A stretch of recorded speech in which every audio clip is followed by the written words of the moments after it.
Así es. Bueno, ahora le vamos a pedir a Mariana Moyano una mirada en lo posible distinta sobre los medios y el caso Nisman. Marianita, buenas noches.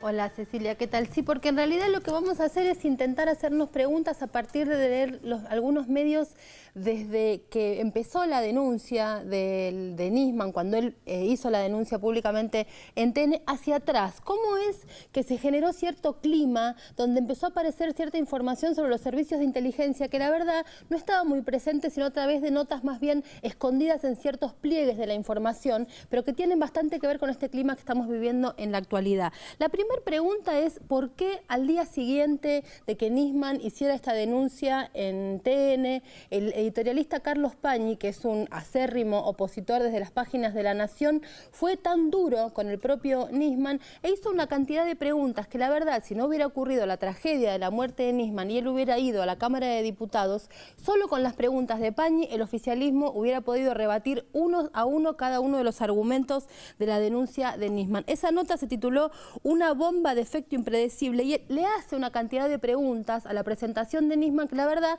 sorprendió que fuera esto en el propio diario La Nación y nada más y nada menos que de puño y letra de Pañi. Otra nota que apareció también en La Nación el sábado 17 de enero, perdida, chiquita, en el suplemento Enfoques, muy cortita, pero que fue incógnitas que surgen de la denuncia de Nisman contra Cristina Kirchner. Nuevamente La Nación emprendiendo contra la denuncia del fiscal Nisman y uno dice, ¿por qué no lo aprovechó? ¿Por qué no fue de bruces contra el gobierno cuando claramente es un diario opositor? Bueno, son preguntas que aparecen claramente en esta secuencia que les estoy proponiendo. Tiempo antes había aparecido una nota, Malas horas para un agente poderoso. En esa nota La Nación, esto es de julio del 2013, hablaba justamente de Jaime Stiles, que no sabíamos en aquel momento que era nada menos que Antonio Estiuso, a quien hoy conocemos a través de la fotografía y demás, y aparece esta nota dando cuenta de lo que le ocurre a un servicio de inteligencia, que no es algo habitual en los diarios de todos los días. ¿Por qué? Son las preguntas que yo sigo haciéndole a estas notas. ¿Por qué aparecían estas notas en los diarios?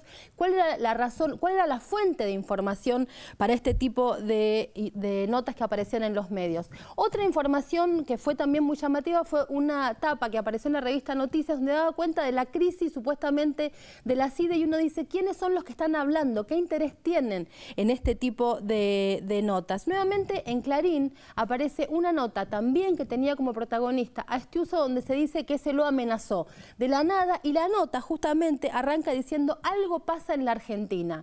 Uno la lee con el clima de hoy y dice, ¿qué es lo que estaban proponiéndonos en esas notas por aquellos días? Luego aparece en la revista Noticias esta famosa entrevista que le hacen a Estiuso, que ya ha tenido repercusión, y el periodista que la hace, los últimos días fue entrevistado por Gustavo Silvestre, y él dice, a mí me llamó la atención que Estiuso tenía muchas ganas de hablar, y yo lo que no entendí, dice el periodista que hizo la nota, es a quién le estaba hablando a través de esta entrevista que nos dio a nosotros en la revista Noticias.